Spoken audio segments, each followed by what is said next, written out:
აჭარის პროფკავშირებში ბათუმის ავტოტრანსპორტის დირექტორის შესარჩევი კომისიის დაკომპლექტებას აპროტესტებენ, რომელშიც თავად ვერ მოხვდნენ პროფკავშირების წევრების საკრებულოს გადაწყვეტილებას დარღვევა დაფასებენ და ამბობენ, რომ დირექტორის არჩევის პროცესში აუცილებლად უნდა იყოს მძღოლების ინტერესების დამცველი პიროვნება, რომელიც საკითხს კარგად იცნობს. სამართლიანი მძღოლი არის ჩვენი პროფკავშირის წევრი და ჩვენ ვართ მხარე, ჩვენ ვართ გაერთიანება წარმომადგენელი მძღოლების ინტერესის დამცველი და აქედან გამომდინარე ჩვენ მივიჩნევთ, რომ აუცილებლად უნდა ყოფილიყო ჩვენ პროფკავშირის კომისიის შემადგენლობაში და გაითვალისწინებდნენ ჩვენ მოსაზრებებს, ჩვენ რჩევებს ამა თუ იმ კანდიდატის შერჩევასთან დაკავშირებით. უკმაყოფილებას გამოთქვამენ ბათუმის ავტოტრანსპორტის მძღოლებიც ისინი აცხადებენ, რომ გია ლორია ორგანიზაციაში დარჩენას დირექტორის მოადგილის სტატუსით გეგმავს და მის პოზიციას საკრებულო ამაგრებს.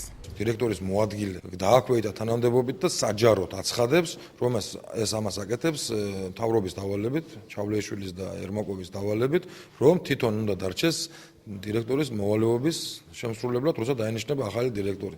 ეს გამორიცხულია. გია ლორია თავისი მისამართით გაკეთებულ განცხადებებს არ პასუხობს. საკრებულოში კი აცხადებენ, რომ ლორიას თანამდებობაზე დანიშვნის საკითხს ახალი დირექტორი გადაწყვეტს. რაც შეეხება კომისიის დაკომპლექტებას, საკრებულოს იურისტი განმარტავს, რომ კომისიის შემადგენლობაში რამდენიმე არასამთავრობო შედის და მძღოლების ინტერესები გათვალისწინებული იქნება. საკრებულომ უნდა დანიშნოს ახალი დირექტორი. რა თქმა უნდა, ეს არის მათი აზრის გათვალისწინება. ამაზე მეტი რა უნდა იყოს.